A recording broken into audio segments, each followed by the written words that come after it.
watersheds. Um, all right. And so, a lot of the work behind the scenes is trying to share some of that information to not go backwards in terms of our protections as a state. But we were very lucky this session. I don't know if did that forward for you. Let's try this. Did it go to a next slide? No, We just lost your slides. Oh, sorry.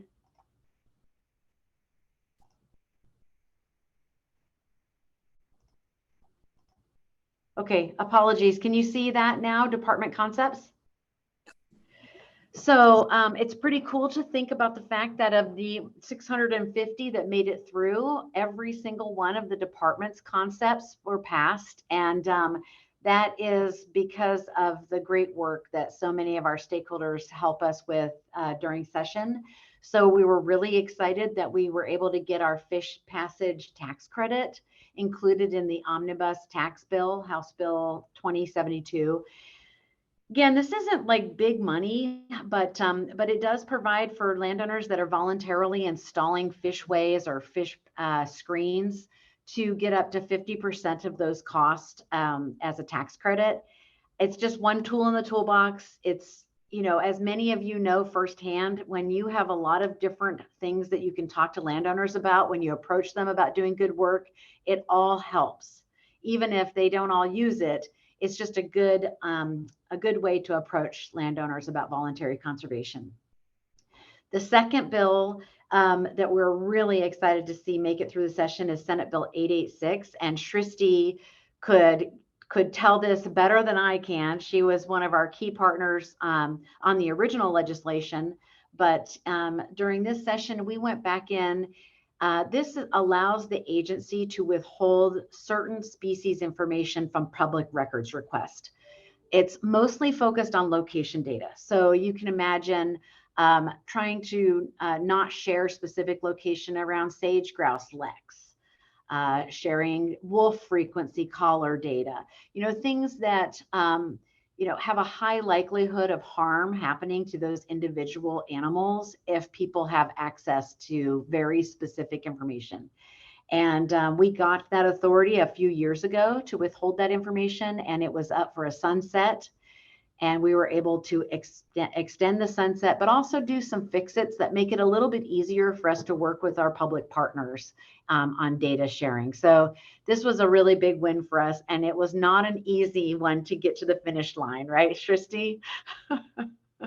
So much appreciated all of Shristi's help on this. The next one that we got passed was really just a regulatory streamlining bill. We do these annual rulemakings to set the civil penalties for violations of our commercial fishing laws, and it was very onerous and didn't really make a lot of sense. We were able to streamline that.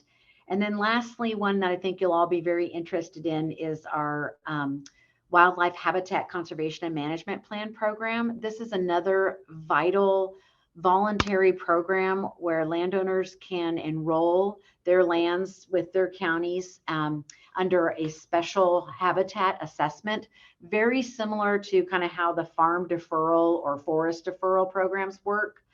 And we've had this program for decades, and we've had to have it on hold in the last, I don't know, Sarah, several years, because we just could not keep up with the program. The way that the monitoring requirements were set in statute, it put a lot of the burden on the agency. And so the more we got enrolled, the more we got behind on monitoring. And so we just asked for a little bit of flexibility in the law so that we could kind of major on the majors.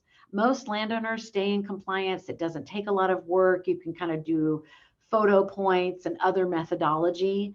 But this bill, thanks to Sarah's tremendous amount of work with the legislature and the committees, and also our partners at the Soil Water Conservation Districts and Oregon counties, we were able to get this bill passed. And it's going to allow us to restart the program, to be more strategic about kind of what size lands we enroll, and shifting, instead of just taking anything, maybe working with our partners to say, hey, in this round of enrollments, we're looking for this kind of habitat of this size, and just being more strategic, and also having the authority to work with other partners to have them take on some of the plan writing and technical review for us. So again, you all know the importance of voluntary conservation, and so this is really awesome that we can restart this program. So shifting more into the money side of things, we have our ODFW budget bill, and I will say, going into session, we were so focused on, it felt like overnight we went from what we thought was a healthy forecast for the state to all of a sudden, with some of the early forecasts, they were really shifting gears on agency, and we were going into more of a cut mode. All of that really turned around with the May forecast, which is what they used to build the budget. And we are really pleased with our budget this go round. It is still awaiting the governor's signature. So we're actually operating under a continuing resolution right now, like many other agencies. But from OCRF's perspective, we were extremely happy to see 1 million included for the OCRF for drought-related projects. And again, very similar to the money that you all got in the short session in 2022. And we're especially happy because there were quite a few concepts out there that really would have been narrow in terms of giving you money. So for example, there was one effort to give you money that was just about urban fishing. There was one version that was just about giving you money for kind of beaver modified habitat. And from our perspective, we kept saying, let them do what they do well. Don't tie their hands with too specific of funding. And we were able to look at how you have allocated and put the drought money on the ground so effectively, kind of meeting communities where they are, and kind of being creative with a variety of projects. And so for me, this is a really great win. It's still focused on drought, but that's still broad enough to give you the kind of flexibility that you've had with that recent money and to do great work. But really kind of looking to those communities that you're funding and organizations and trying to match it where it makes sense. So really excited about that. Also extremely excited to see the OCRF coordinator position made permanent.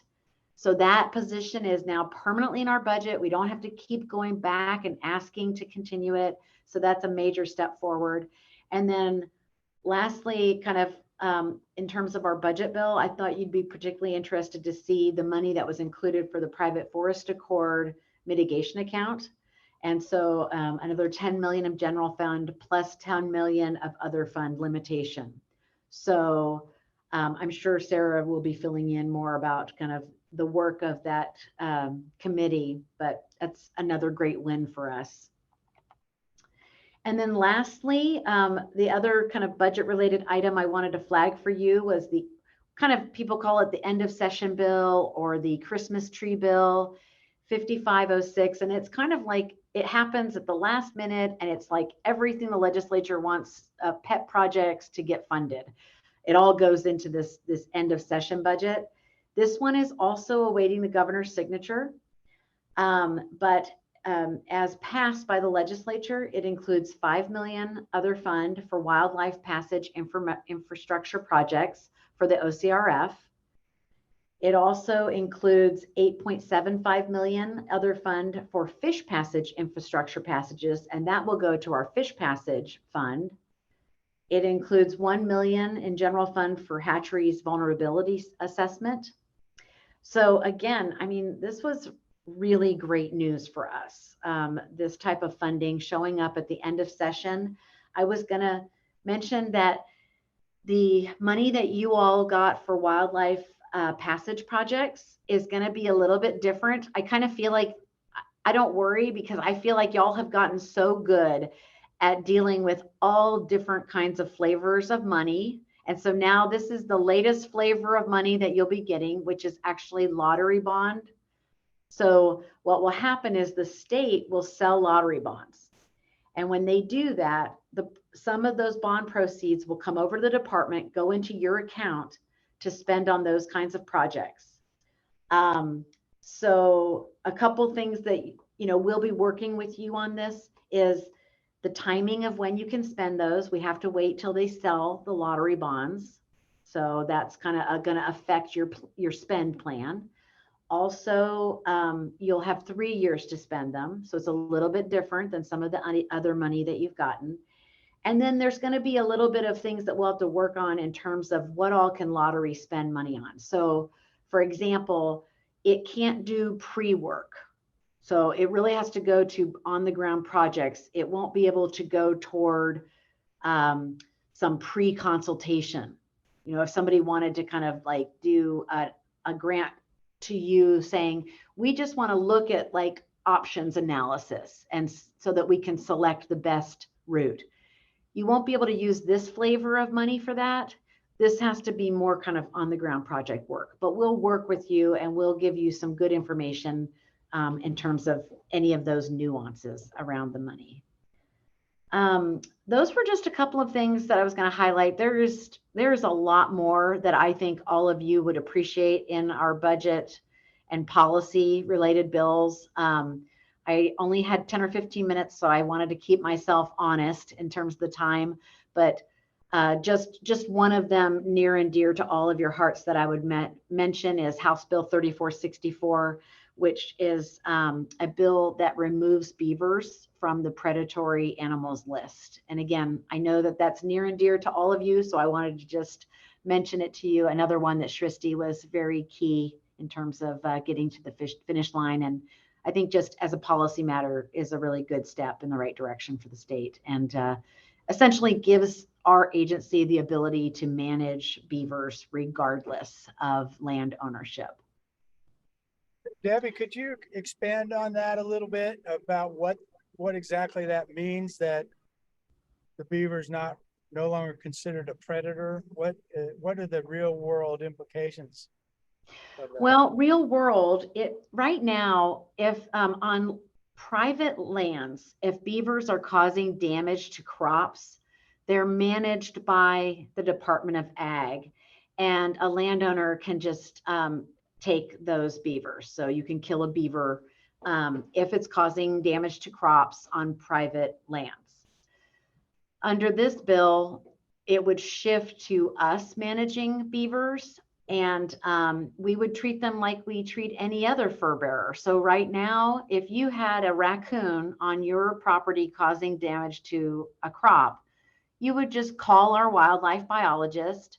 Our wildlife biologist would coach you around a number of different options for dealing with that damage.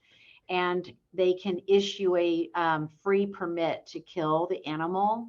And it doesn't take us very long to issue it, but it really does give us more of an opportunity to interact with landowners. Often with beavers, if you have a beaver now and you remove it, you'll probably have another beaver in the future. So better for us to be able to interact with landowners, and maybe it will make sense for us to issue a take permit, but it starts building more of the relationship we have with those landowners to look at other options for dealing with that conflict. And it also includes some emergency clauses. So if there's imminent risk to infrastructure, they can kill the beaver or remove the beaver and then just notify us. But again, we think this is, from a policy perspective, this is just heading in a better direction in terms of our agency managing beavers and beaver conflict, especially kind of with the work that we're doing under our Beaver Action Plan and other efforts. So I consider it a big win, and I think they did a good job crafting the policy. So.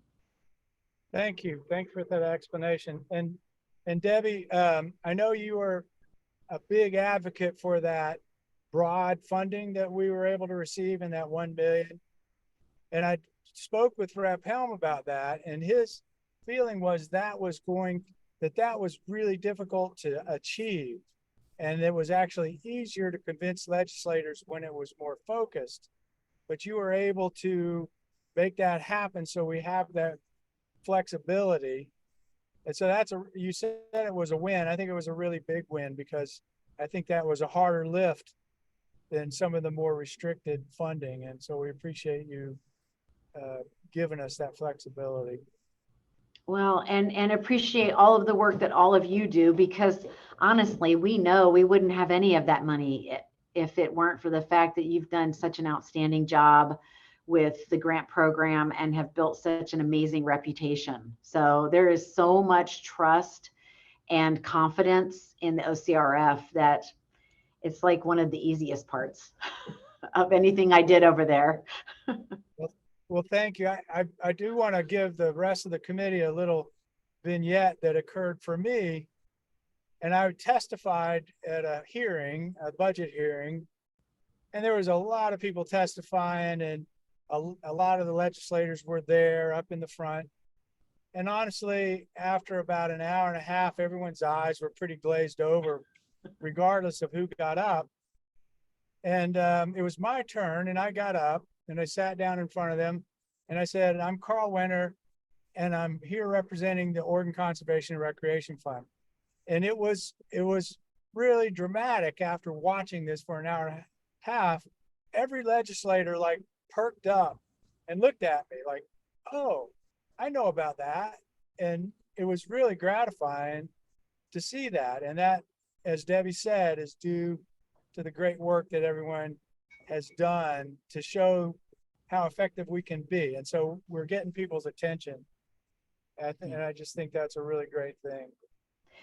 And I think we've got some hands up, Carl. I'm not sure if you can see them, but before we answer more questions, I just wanted to also give a shout out to Oregon Hunters Association. We have Mike and Tyler here on the wildlife crossing funding. Again, just fantastic partners, and it really able to help us spread the word on just the importance of connectivity to wildlife, especially in a changing climate. So I want to give them a shout out too.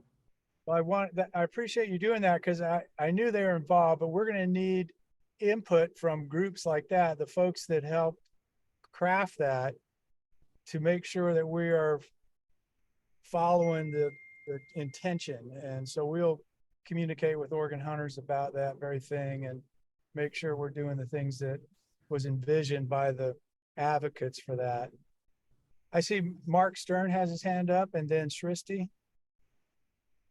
Yeah, thanks. And thanks, Debbie, for all your great work in the legislative session. That's really good news that you had to share with all of us there. So that's a good thing. I noticed on the screen, it said the lottery bonds would go on sale in March of 25. So I guess just looking for a little clarity, if that's when they go on sale, and then the proceeds would come in after that. And then we'd have 3 years from the time the bonds are sold to grant out the funds. Is that how you think that the timeline would likely work there? Yes, 3 years from the time that the bonds are sold. And I'm trying to see if I have, no, that's right, March 2025. So they're not actually going to be sold for, most, not quite 2 years. So again, we don't get a lot of this money as an agency. So we will be in conversations with the legislature, like, is that set in stone, or could we be teed up for an earlier bond sale? Can we spend in advance some of that money, or, so those are the kinds of questions that we'll have to, Mark. So we'll work with you to help you understand how that will go. Yeah, it also seems like it might provide at least part of the where my brain goes a little bit. If those funds have to be used for on the ground stuff, it gives a little bit of lead time to try and get some projects, in the queue and lined out to be ready to go when those funds come, because 3 years is also sort of a brief window if we just waited till that point to get rolling on it. So the lead time could be beneficial as well. Yeah. there's That's a so great- much possibility, kind of like what we did last time. I mean, again, OWEB also got a lot of funding. There's also this new funding available for natural working lands that we can apply to as an agency. So I think, like, as you're all thinking about both of those, that money and also the PFA money is coming online, I just encourage us to continue to look across all these fund types to see how we're leveraging the work together. So an example of that, Mark, to your point, is your drought money. You might say, you know, let's look for how we can front load some of the dollars that somebody's going to need in order to put the lottery funds on the ground. So I'm not saying that's what y'all will decide, but it's just some of the things that you all can be, some scenarios that you might kind of think through. I think what this points out is how important the session we're going to have a little bit later with Sarah regarding for OCRF. There's a lot of moving parts, and we really got to think this stuff through. So I think that's a really useful. I'm glad we have that on the agenda. Srishti, you have your hand up as well. Yeah, I'm just going to basically add something to what Mark had already raised with regards to the connectivity funding. I just wanted to flag for the OCRF Advisory Committee here that that money allocation originally was part of a policy bill. There was a House bill that had this funding allocation along with an ask of or giving some direction to the use of that funds. The policy part of that bill did not pass, and as Debbie mentioned, the money got added to the Christmas tree bill, and that's how we ended up with the 5 million only. But that policy piece is important because it's a coalition of stakeholders who really worked hard to draft that, and the money ask was originally associated with that. So I want us going into the spending to be mindful of that, because the stakeholders who really made it possible to have this funding had that in mind. And that includes Mike, as Debbie mentioned, Mike from OHA, and there were others from TCRF, Pew Charitable Trust, Central Oregon Land Watch. So it was a very diverse group of stakeholders who really came together to make that happen. And I wanted to flag that for the OCRF Advisory Committee moving forward, that we keep that policy piece in mind, even if it didn't pass. And I don't know if there is a legislative appetite to move the policy piece separately later, but even if not, I wanted to bring that to everyone's attention here. And my second part is more of a question here, Debbie. Now that OCRF has gone through, I'm going to say 2 pops, maybe more, of the budget cycle, is it possible that it becomes eligible to be part of the ODF&W's core budget, or will it continue to be a pop ask moving forward too? And that's specifically to the $1 million we got. Just that this, as you're very well aware, is a big struggle to get this allocation done every biennium. So wondering where that lies, where we can get some sense of assurance or surety that we can, have a bigger, be part of a bigger ask that makes it easier for us to slide through, as opposed to fighting for this $1 million every biennium. I'm so with you, Srishti, on that front. I'm just looking, just really quickly, I don't think that was put in as permanent. So at least for another session, we'll have to continue to advocate. But I do think that should be a big focus for the next go round, trying to move us into being a base part of the budget. Am I right, Sarah? They didn't make that permanent, that 1 million. No, I don't believe so. And we'll want to be thinking about, like, that was drought specific, whereas Yes, PRF's mission is much better. Yeah, exactly. And that's the other piece too. I think, to what Carl was saying, it becomes a challenge to ask for broader funding when you cannot specify what it'll be used for. And sometimes when you're asking for a specific million or two, that you can identify an area or two. But given OCRF's broader mandate, it does make sense to make it part of a bigger ask so that we don't have to say we want $1 million to do only X work. Debbie, can you summarize or Tristy, you could too, the transient room tax proposal that was floated this last session and where you see that going next time around? Debbie, do you want to kick us off? I will defer to Shristi because she is the expert, but that's the game changer right there from my perspective. So the one that everyone here is referring to is, there was a bill introduced by, again, a group of stakeholders that worked together between the two sessions to come up with essentially a funding idea that will secure ODF&W's funding to be used for conservation programs, initiatives, and measures within ODF&W. As it's currently structured, most of ODF&W's funding is from hunting and fishing licenses and the PR funds. And so ODF&W is limited in its ability to be able to use funds for more conservation-based work. So this has been a conversation not new. It's been going on for almost a decade now.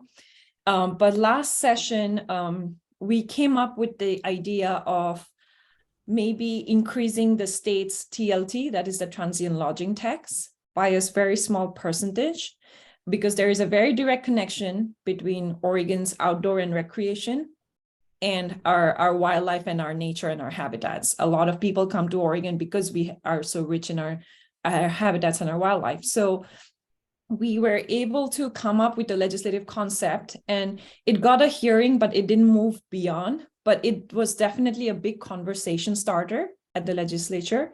And we are really hopeful that moving forward, that there will be an opportunity to bring up this conversation again and really, really push for having that very dedicated stream of funding for ODF&W so that it can be used for what we are essentially trying to do, which is implement the Oregon Conservation Strategy. So that funding, it will be dedicated for, in many ways broad, but in many ways with the mandate of doing more conservation work through ODF&W.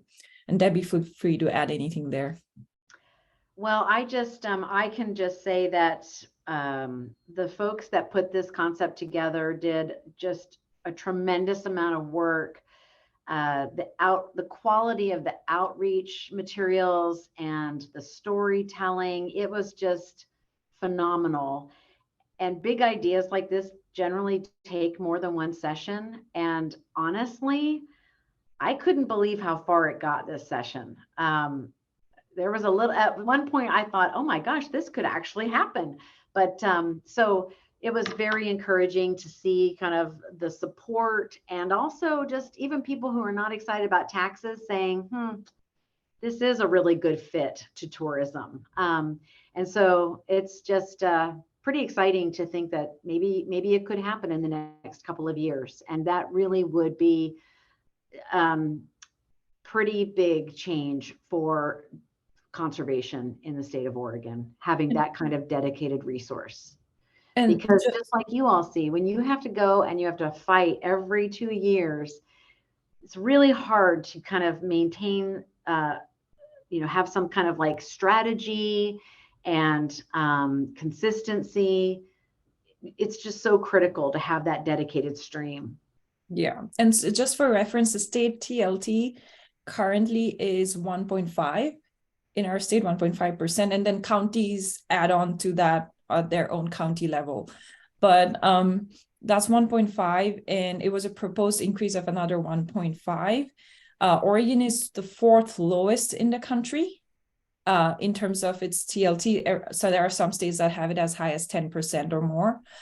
We are very low in that, and bringing it up to another 1.5 would still keep it as the 3rd lowest or something like that, like pretty low still. So we're pretty okay as a state where we are with that tax. And so increasing that at a state level doesn't change things dramatically. Of course, that's different for counties. And so that's, I think, the bigger conversation to be had.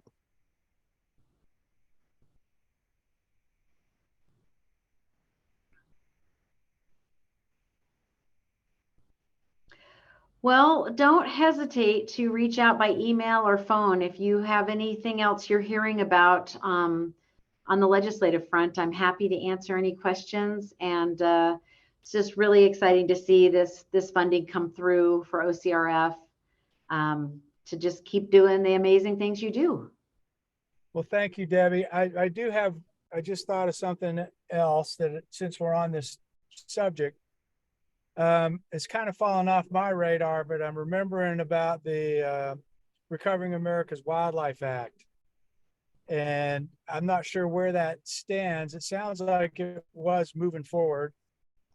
And that is, and that is going to tie into the OCRF and potential funding and the state match and all of that. And I was wondering how you all were thinking about that.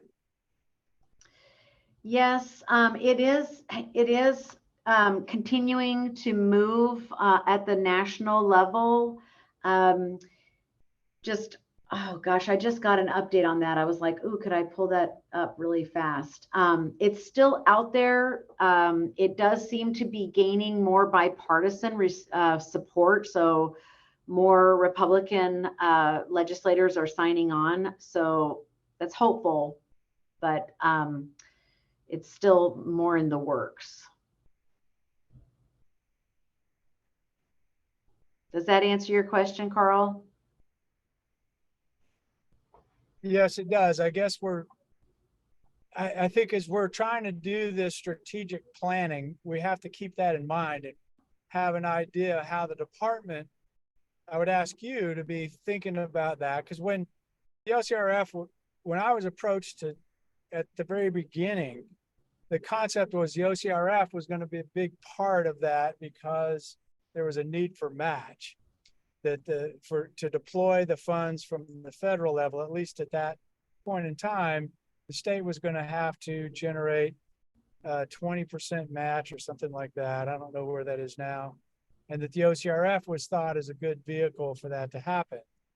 And so as we're beginning the strategic planning process, it would be nice to know sort of what the department is thinking, at least in theory, what would happen and how the funding would be allocated, or how we would approach the legislature if in fact the Recover America's Wildlife Act came through, because that's all about the Oregon Conservation Strategy. I think that is why we even have that document, with the idea being that we were going to need that to qualify for funds from the Recovering America's Wildlife Act. So it's pretty integral to what we do. So that's really good question. Rawa got close enough in the last kind of cycle that we actually put together some initial plans for spending. It was crafted so that it would ramp up. So we have some thoughts about how that would work. I will say that we're in a little bit better position now because we have gotten some significant general fund investments in our habitat division and other places that we will be able to use some of that as match for RAWA. So that's going to be helpful going forward. And if we got this alternative tax as a permanent funding stream, that would also be an ideal match for those federal dollars. So there's a lot of things in play there. Great. Well, I think it's important for us all to just keep that stuff in mind. Mm-hmm. Because it is critical that we come up with a more coherent funding strategy so we can develop a more long-term strategy and not sort of lurch from biennium to biennium. I mean, it's been great. We've been very successful, but it'd be nice to kind of firm that up. So we'll certainly touch on all that stuff in the upcoming sessions. So Debbie, thank you very much for coming and taking the time to give us that background. It's very exciting stuff. And again, appreciate all the work you did to help get us the funding that we need to keep with that. So we don't want to lose momentum. And I think with the funding we have and the funding left over, we will have the same rough level of RFPs going forward, and we can set the stage for the future funding for the wildlife crossings. And so we're in a good place, and thank you for helping that happen. So thank Yeah, you. well, thank you all again. Great to see you. And I just so appreciate everything that you do for the agency and just the amazing work that you do. Honestly, we cannot tell you that enough. And I hope that you really do understand how much we appreciate the work that y'all are doing. You're just awesome. So it would be a wonderful problem if we could get RAWA and that alternative tax. Wouldn't that be a great problem to have? So we'll keep working that direction. Thank you very much, Debbie. All right, take care, all of you. So Thanks, Reba, Debbie. you know what we're a little bit behind on the agenda, but I think that was really important to talk about all that stuff. And so Reba, what with the juggling around, what's the next? So the next thing we have on the agenda, Carl, is actually going to be Sarah, and she might have to jump into a meeting shortly, but we do have the strategic planning initiative discussion up next with Sarah, and I can go ahead and share my screen and pass it over to Sarah just a little bit.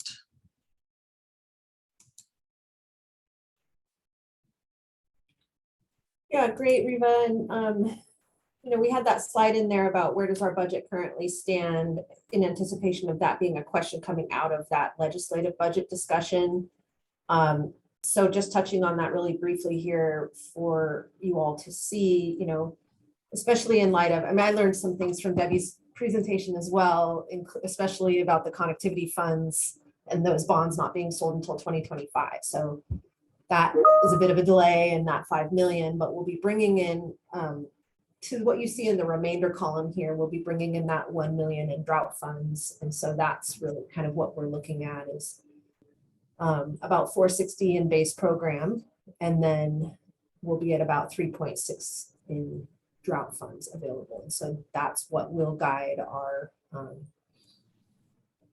our planning for the next RFP. This does not include the Fishhawk Lakes funding that's still out there, although I believe we're using that to help fund the position. Is that accurate? 90,000 went last biennium into the base program to help support the position. I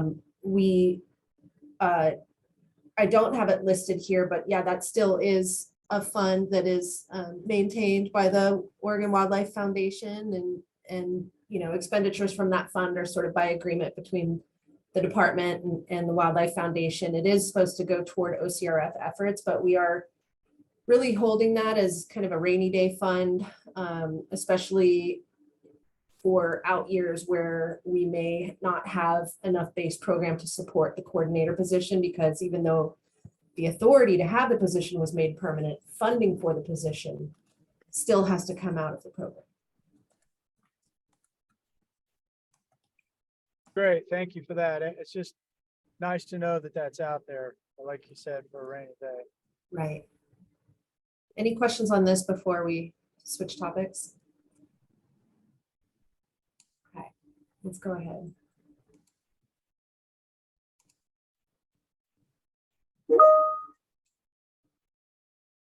Okay, so as you all know, we are in this place of pausing on our RFPs for the fall. Normally we would be gearing up for another RFP already. But with the transition in the biennium, with we're in this funky space with the position where we're recruiting for a position for 3 months, and then we're going to be recruiting again for the permanent position. We're just in enough place of uncertainty that it made some sense to pause. We're also going to be bringing for your review changes to the administrative rules, the OCRF's administrative rules. And so for all of these reasons, remember we all spoke last time about taking a strategic pause on this fall's RFP. And what that gives us is some collective bandwidth among the committee and among staff to do some strategic planning. And you know, we've been around since 2019. You all started with $0 in your pockets, and look where you are now. And it's been full speed ahead with multiple RFPs per year. We're up to how many grant awards now, Reba? Something like 120 or 100 and we're almost at 140. right. And some incredible work that's gone on the ground. You know, surpassed your fundraising goals in those early days. It's a nice time to take a deep breath. And so what we're proposing is the development of a strategic plan. And this will be a living document that has a couple of different elements. It's an opportunity, I think, to reaffirm the broad purpose of OCRF, touching back with, you know, it's the original intent and the tie to the, you know, trying to advance the Oregon conservation strategy, as well as connecting a diverse public with outdoor recreation and with the natural world. So an opportunity to reaffirm that broad purpose, which helps inform those conversations you're having at legislature around, you know, specific pots of funding versus what is OCRF's broader mission. Also an opportunity, I think, to reflect on the accomplishments thus far. And then, so, you know, where have we been? What have we accomplished so far? And then what are our goals, objectives, and how do we want to get there for the future? We can set a timeline for the strategic plan and think about what we want to accomplish within that timeline. I think some things that we would need to contemplate together include things like, how does OCRF function with the way funding comes in? Without that dedicated funding source, how do we hold true to that broad mission, but how do we also remain agile so that we're able to take advantage of things like connectivity dollars, and just what does that mean for us, and how do we stay agile given the situation, but also contemplating how do we maybe create that security going forward. The conversation that Shristi and Debbie were having about like what, and Carl, about how might we how can we position ourselves in the event that funding does become more stable in the future? There's also been a lot of conversation thus far about the need for effectiveness monitoring. And what does that look like for OCRF? So is OCRF accomplishing its intent? What's realistic to do for effectiveness monitoring versus what are some of those implementation monitoring metrics that are still really valuable? You know, numbers of species addressed with OCRF dollars, numbers of acres restored or protected. Those are more implementation metrics as opposed to, or, you know, numbers of school children reached or something like that. Again, implementation monitoring versus like the question of effectiveness is a little bit harder.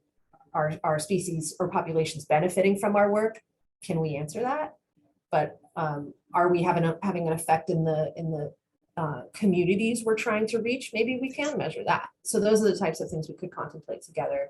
I don't think we would necessarily design our monitoring in this strategic planning effort, but we could start to set some like put our arms around what we think we mean, so that someone next step would be someone could come along and help us build that monitoring plan. And then also, I think, you know, just taking a look again at some roles. You know, what's the role of, for example, the OCRF coalition, and what do we want their role to be going forward? I think that's one of the key questions that we can answer for ourselves. And then I think, you know, we did have a little brainstorm session with the chairs, and we invited Mark Stern and Tim Gresseth from the Oregon Wildlife Foundation to brainstorm with us just just the other week as sort of a sub working group to think about this. And we all just kept coming back to the importance of storytelling and the importance of communicating the work that we do and all the reasons why that is so important. It helps, in terms of future funding. It helps in terms of activating and inspiring the coalition. It helps in terms of our grantees understanding the opportunity, or people we haven't even had an opportunity to interact with. It helps us engage with them. So there's a lot that could go into communication strategy, and we at least need to sort of, again, wrap our arms around and scope what we think we want to be doing with regard to communications. I don't know that the strategic planning effort will be a full-blown communications planning effort, but we can at least wrap our arms around what we want it to be going forward. And then the implementation or creation of that is the next step. But then I think as part of that also, we can contemplate what we want the role of fundraising to be for OCRF going forward. I think that's always been a little bit of a question mark. We've done a lot of fundraising in the past. We've been in a place more recently where we haven't necessarily had to, but it is, Riva has a couple of slides later on today about donations, and they're not insignificant. And so, what is the role of fundraising for OCRF can be another question that we have. So that's all of the what I like to call the thought salad. Those are all the ingredients that are in the thought salad right now of what we're thinking of when we're talking about wanting to do a strategic plan with you all. And the last thing I'll mention, and then I'll just pause to allow for conversation and thoughts from the chairs and others. In order to do this, we will need to bring in some outside help. We're proposing to bring on a consultant or a facilitator to help with the conversation, facilitating the conversation among all of us, but also keeping us organized, stepping through and actually writing up this strategic plan living document for us to carry forward.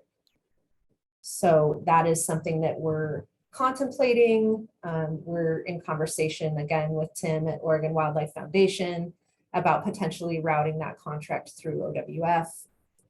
There was some conversation with the subcommittee about you had a facilitator that helped in the early days of OCRF, maybe bringing that person back on because they have that history, but we haven't really decided whether we would do that or go a different pathway for finding someone to help us with this. So I'm going to stop there. Well, Sarah, thank you very much for putting that together. Does anyone have specific questions for Sarah about this concept? We had talked a little bit about the need to do this, and everyone's aware that we have a pause in our RFP grant proposals. And that's in part because we don't have the definite staffing. We have to go through a process of making this person permanent. Riva is certainly with us until then, and I'm happy to hear that. I think she's applying for that position. But we really just don't have the ability to do an RFP this round. So this opens up a great opportunity for us to use that time to chart a solid way forward. And so I think the timing is really great. And Sarah has spent a lot of time thinking about this, as you can see, putting this whole concept together. I appreciate her doing that. I think it also points out the importance of this committee to the department, that she's willing to take her precious time to help us move this forward. So I like the direction we're going. Does anybody else have any thoughts about this?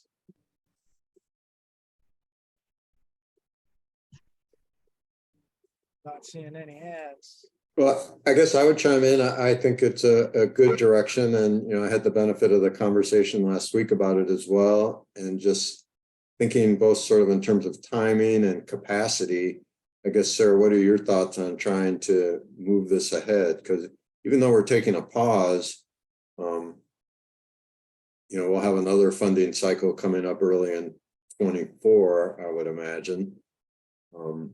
It's not actually that long a pause to launch something like this, find a consultant, a contractor, get it underway.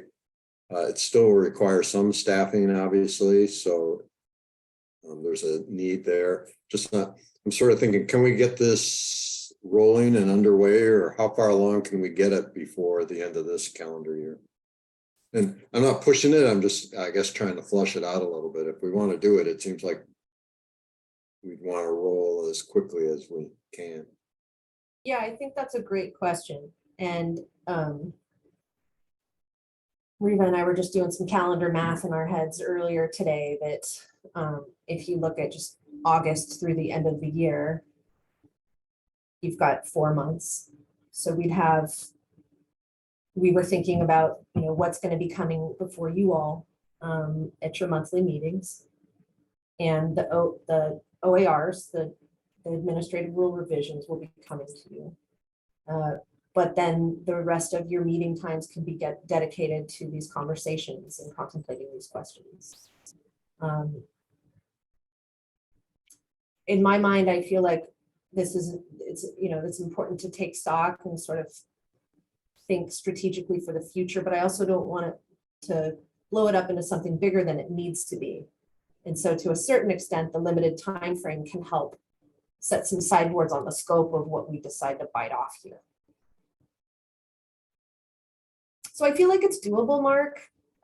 Or if the lion's share is done before we launch the next RFP, if it's just buttoning a few things up in the start of calendar year 2024, I would be okay with designing the contract in that way too. Yeah, that's helpful. And, I agree. We don't want to make it bigger than it needs to be because it can take on a life of its own. Could also be the possibility of, once there's a consultant in place and we're rolling, perhaps there's the committee or portions of the committee meet more often than once a month to help it. That's right. Help drive it. It could be side. Because I think initially with the consultant we worked with early on days, it was hard to schedule stuff if it's not scheduled in advance, but I think we were meeting more often at that point for that exact reason, to get it figured out. Yeah, good considerations. I think Liza Jane was trying to come in. Just wanted to make sure that she maybe still wants to get a word in. Thank you, Mauricio. I was just going to thank Sarah for the work, and I think it's really important that we get this, get some kind of map forward. And then another value that I hold for strategic plans is how we incorporate that into our meetings, so that we just don't do it and it sets out there, but that each time we meet, we can kind of see how we're doing as we make those decisions. I find a lot of value in that. So I think it's exciting, and thank you for getting us underway on that.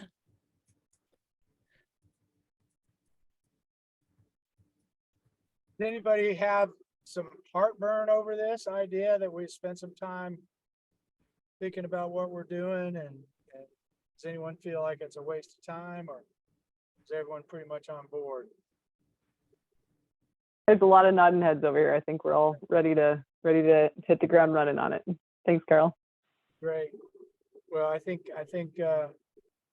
we can come up with some great things. I mean, we've done a really nice job, and I think we can do a better job, and that's exciting to contemplate. So we've got a lot of strategic things to talk about. We also, we have some nuts and bolts issues we have to pin down. That exactly, we have this many dollars. How are we going to deploy that over the short term? I mean, some of that is logistical, but we still have to think about it and try to come up with a good strategy in terms of our scheduling of RFPs and how much money is going to be allocated for each. And so there's those kind of thinking, and then there's a lot more strategic, more ethereal sort of thoughts on our direction. So we got two different things we got to tackle.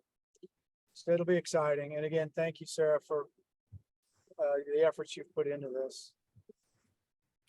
It's just a great time to be doing it. I also just want to acknowledge Tim and the Oregon Wildlife Foundation and say thank you for being willing to be a partner in this kind of endeavor. I know it aligns at a time when Oregon Wildlife Foundation is also doing some of its own strategic planning, and is, you know, centering its work, at least in part, on advancing the Oregon conservation strategy. So there's like this great alignment right now between what OCRF is doing and what Oregon Wildlife Foundation is doing. But Tim, I don't know if you wanted to add anything to the conversation, but I did just want to acknowledge and say thank you for being willing to kind of walk through this with us. We appreciate the opportunity to help and look forward to getting going. Happy to route the RFP process through Oregon Wildlife Foundation. We can support that without any problem, and we can let the contract as well. Whatever is going to advance the process, we'll help with. Happy to do it. Yeah, And- for the benefit of those of you that weren't on that little strategic session we had, Tim was there and expressed the willingness of the Oregon Wildlife Foundation to really get more. We've been a great partner, but even more so of a partnership. And that's really exciting to me. I think gives us some flexibility that we can have, because basically it's not a bureaucracy like the state government. And I think it's going to bring a lot to the table and trying to figure out how to optimize that as part of the strategic thinking that we've got to do over the next little bit. So we really appreciate Tim being willing to help us. And I wanted everyone to know that that was part of that conversation we had, and for y'all to be thinking about it in terms of ways to maximize that relationship and use the strengths that they have. That I think it really opens up a lot of doors for us. So thank you, Tim. All right, well, great. Sarah, did you have anything further, or you have to get to another meeting? Are we good with your discussion? Yeah, we're good here. I just, you know, for the sake of transparency in terms of how we fund the contract, we're still talking to OWF about that, but we're looking at either using some of the donations that have come in that OWF is currently holding for OCRF, or Fish Hawk Lake. But we will keep you all apprised of what that decision ends up being. And in the meantime, if any of you all have any thoughts or want to talk more about the strategic plan, just call me anytime. We'll just keep scoping and working on setting a realistic contract. Great. Well, thank you, Sarah. Thank you all. Sorry, I have to leave. Yeah, no problem. We appreciate you being here. Okay, well, great. So that's a lot for everyone to sort of unpack. She's signed off, but every time Sarah spends a couple of hours with us, she's busy. She's head of the Habitat Division, and she is there doing this for us. We have to really appreciate her willingness to do that. And it also points out this is obviously very important to the department. So we've got to make this work. We got to put the work in to magnify the successes that we've had and really keep this going. So hope you all are willing to sort of do that. I'm sure that you are. So Reva, as far as the agenda now, where are we sitting? Yeah, Carl. So at this point, we can, I'd like to open it up for public comment if we're done with the strategic planning discussion, if you're okay with that. That sounds great.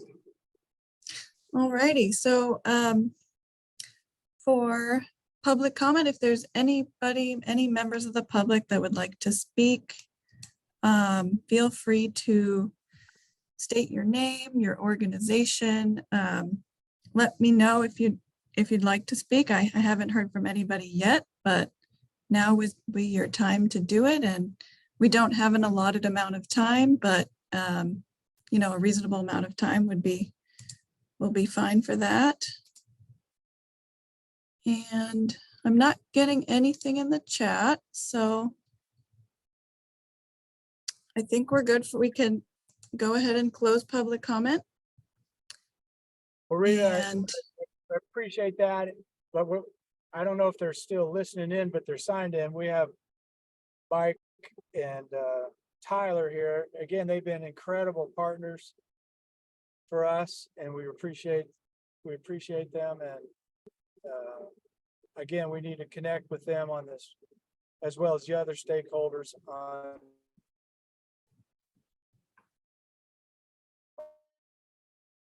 street. That a bit of a delay, which was I wasn't aware of that delay of that funding being available. It really does allow us to set the stage for really deploying that money in a really thoughtful way. So I think that's a good thing.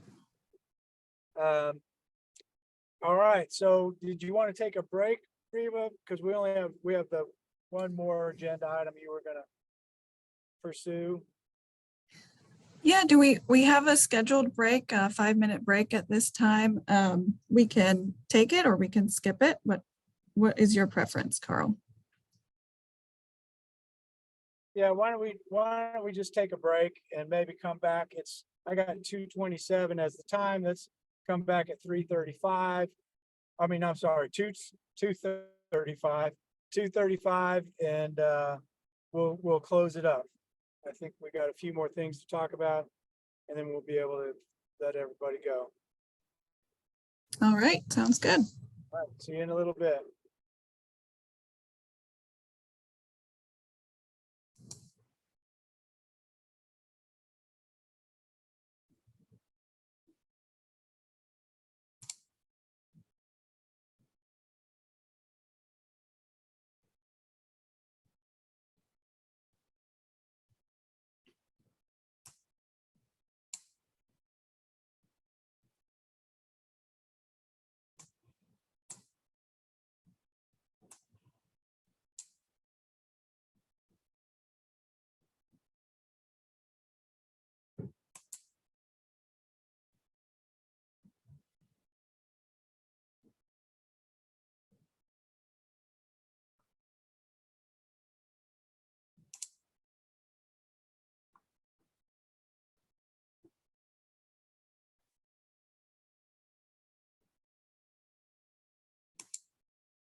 Are you back, Reva?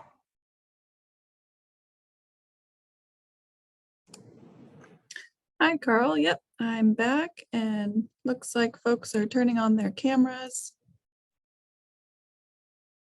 Great. So once we reach quorum, we can start again.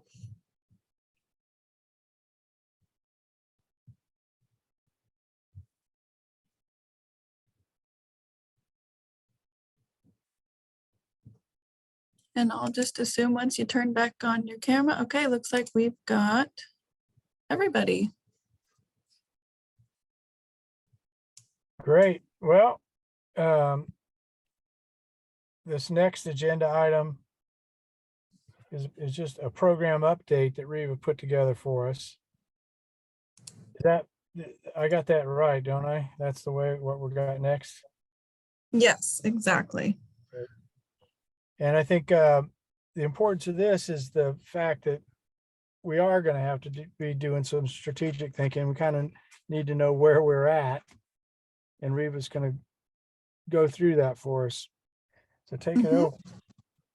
All right. So, yeah, everyone, I just wanted to go over a few logistical program updates, where we're at with our current RFP timeline, talk a little bit about meeting schedules for the rest of the year and what that's going to look like, and how that plays out for administrative rules revision, which Sarah touched on with you all. And we plan to bring those before the commission in December of this year. So working towards that goal. And then I have a little update on the OCRF donations because we have finished out the biennium and we have some totals revenue that I can provide to you all today. And but before I get into that, I just wanted to briefly touch on the Northern Basin and Range vacant seat. And I really wanted to apologize because at our last meeting, I had thought that the June 28th deadline was a deadline for us. However, that is fortunately not the case because the OCRF Advisory Committee members are a non-Senate appointment. We can actually get that appointed every month. It's only the Senate appointments that have that very strict deadline. So that's good news for us. We do need to continue with our recruiting, and I'd really like to thank Mark Stern for all of his help, his efforts. He's been sending me some qualified candidates and I've been reaching out. Sarah has also done some work to get us some candidates to reach out to, and Phil Milburn, he's continued to reach out to folks.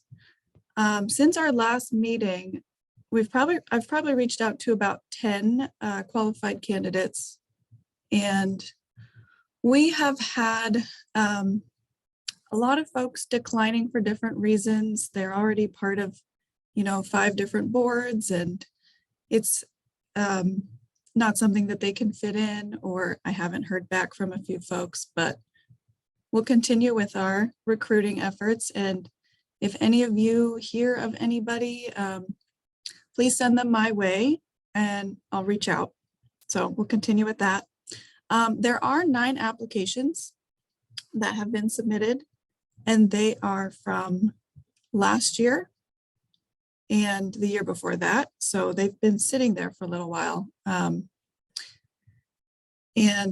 so those need to be reviewed. I'm working on getting access to review those. But we do have 9 applications in there. I have to say, I was not aware that we had 9 applications. I thought we had 0. That's good. Yeah, me So, neither. Yeah. Mhm. You should move. Okay. Sorry, Carl, you cut out there a little bit, but yeah, we do have 9 applications that the executive appointments made me aware of. So that's good. All right, so if there's no questions with that, I'll just move into a quick outline of our current RFP timeline. So as you all remember at our last meeting, we all selected your recommendations for projects, and then I brought those to the commission on June 16th, and those were approved. And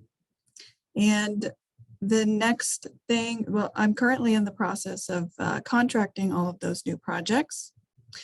And we have an informational session for the grantees on July 24th that's scheduled to help them with contracting and insurance questions. And the recording will be posted on the website for that. And then the release of funds following contract process is expected near the end of August. So that's where we're at on the current RFP. And the next thing I'd like to talk about is our meeting schedule for the rest of the year. Get those dates in front of you all. So we have our administrative rules revision, and the plan is to get that in front of the commission in December. So reasoning behind this is to, increase our transparency around our grant review process, and also to specify in a little bit more detail our special projects process, and also alignment with the PFA OARs. So we have August 7th as our next meeting, and you can all expect to see the introduction of the primary changes for our administrative rules at that meeting. And we will also be talking about strategic planning and our comms planning, as well as everything that Sarah has addressed with you all. The meeting after that would be September 11th. And you could expect to see the review of the draft OARs at that time. And I'll be sending those out to you to review. The next meeting would be October 2nd. And at that point would be an OCRF endorsement of the OARs. And that would just be preparing us to send it off to the commission for December. So the next meeting would be November 6th and then December 4th for the last meeting of the year. And that September 11th meeting has been moved. It's not the first Monday because it had coincided with a holiday. So that's why that one's a little bit pushed out. Okay, and then this was But could you send that out to everybody? definitely. Mhm. Like some, just as an email, or just so everyone can file that away and Mhm. get that scheduled. Yep, I'll send these out. I can send the slides out and also in another format as well. And as far as scheduling goes as well, if you could, I don't know if you have it available, but refresh our memories on the timing of this next RFP. If we just stay on schedule, when do we actually like launch the next RFP? Not the one that we would have done, but when would we actually like put out the RFP for the sometime in the first part of next year, I believe, is when we would do it. Yeah, so if we followed the schedule for the previous one, it would be released January 30th. Okay. Would be our winter RFP. At this point, I don't see any reason to change that. And if we get a lot of stuff done and whoever is the staff person feels like they're ready, geared up to take it on, we could change that. But I think at this point, we should all assume that's the time the next RFP will be already Yeah. scheduled. Mm-hmm. Yeah, if we stick with that, that would be us skipping the fall RFP and moving on to the winter 2024 RFP. Right. All right, well, I just wanted to point. Yeah, thanks, Carl. So this is getting into the donations for different bienniums. We have, as you all know, we get OCRF gets funding from various sources and direct donations, Oregon is Alive donations, ELS donations, legislative donations that Debbie went over in detail with us. And so I just wanted to update the OCRF donation totals now because the biennium has closed, and we can get some totals to provide to you all. So this one shows the 2019 to 21 donation timeframe. At the top, it was 447K, and that included all donation types. So that's ELS, electronic licensing system, point of sale, and private donations as well. And then for our 21 to 23 recent biennium that just closed, we had received about 1.3 million. That is also all donation types, ELS, point of sale, and private. And then if you just split it up and look at ELS only for our recent biennium, it's 216K that we received through the licensing system from fishermen and hunters. And that biennium is over now. Is that completed? So the biennium ended on June 30th, just about 10 days ago. Yep. So that so was that- the end of our 23 So biennium. that's about what we've been doing, a little over 100,000 a year Mhm. and a little over 200,000 for the biennium. That's what we've been doing. I think there's maybe some opportunity. That's a lot of money, you know, but I think we could, that's something for us to talk about in our strategic planning and in our communication. There's ways to optimize that number, because that's real money. That's real money. That's going to help us flesh out our RFPs so we can keep things.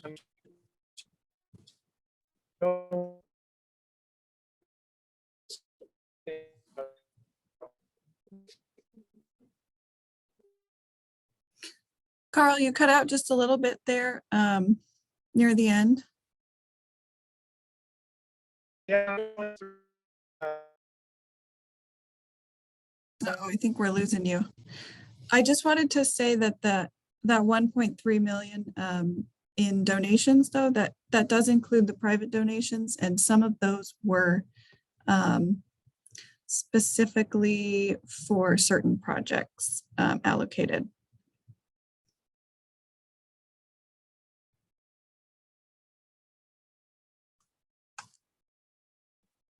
All right. Hey, Rico, and what's our balance for the licensing funds or the private funds? And maybe you're going there, or maybe Sarah mentioned that earlier. I don't remember. Yeah, I hope I don't make everybody seasick. I'm going to go back and to this one. So Mark, are you asking about our base program where we're Well, at? just sort of funds on hand. Yeah, base program. Yeah, so our base program, it does include the donations that carry forward, and we are at 460K once we get the allotted funds from the Habitat Division to cover the salary personnel costs for Charlotte's position and myself, and that will put us at the 460 value. Okay, great. Thanks. Does that help answer the question? Yeah, thank you. Okay.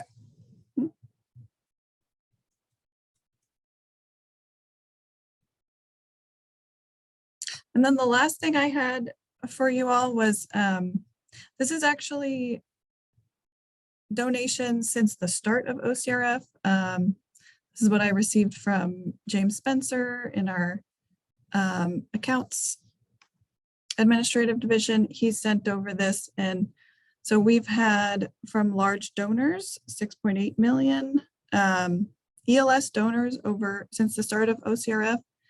And this is current as of June 30th, 443K.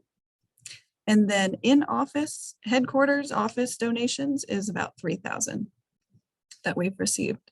And that's when folks don't have an ELS account, but they still want to donate.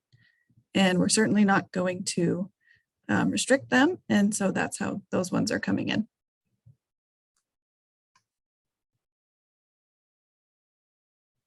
All right, well, with that, that's all I had for today, and I can pass it back to Carl for any questions.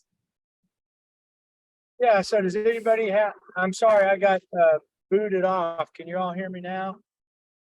Yes, we can. Does anybody have any questions about any of this that she's presented? Any thoughts on it? Or the whole rest of the meeting? Because I think this is it. I think this is the end of the agenda.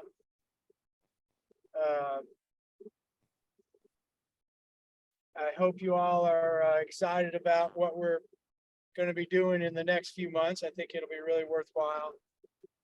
We have a lot to think about, a lot of strategizing and trying to optimize our funding. And I think we have to, I think many of you, like myself, are just tired of this, having to wrestle every biennium over this. We've really got to come up with a solid funding source. And whether that's the tax that Srishti told us about, or some other strategies, or a combination of strategies, for us to make that happen in the next biennium, we have